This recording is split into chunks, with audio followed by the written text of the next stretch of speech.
Et on va terminer avec la paire US$-Yen qui était soumise à quelques pressions à la vente la semaine écoulée dans l'attente des taux américains.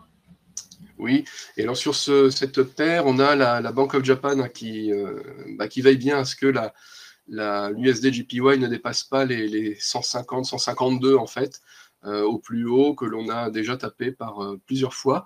On est proche de ces niveaux extrêmes puisqu'on est à 150 au moment où on parle 150,44 et donc en montée avec une oblique qui nous montre la tendance récente hein, vers haussière donc.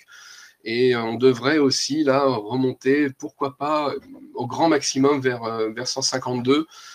Voilà. Si cette oblique venait à casser, ce qui pourrait très bien survenir, hein, puisque l'idée c'est pas d'aller vers les extrêmes tout de même, eh bien on aurait un retour assez vif vers 148.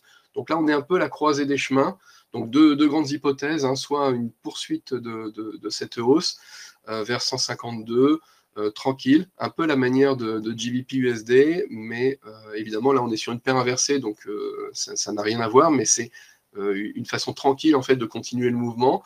Et on a l'autre hypothèse qui est peut-être la plus probable, une cassure de cette oblique pour arrêter ce mouvement et ne pas aller vers les extrêmes, ne pas aller vers les 152 et baisser la pression finalement sur cette paire pour revenir sous les 150. Donc avec en ligne de mire 148 qui dessinerait un nouveau canal haussier de moindre pente évidemment que la ligne de tendance que l'on a actuellement, mais qui serait la logique et qui a le plus grande probabilité à survenir dans les séances à venir. Donc ça, c'est vraiment un driver par rapport à JPY et non pas par USD.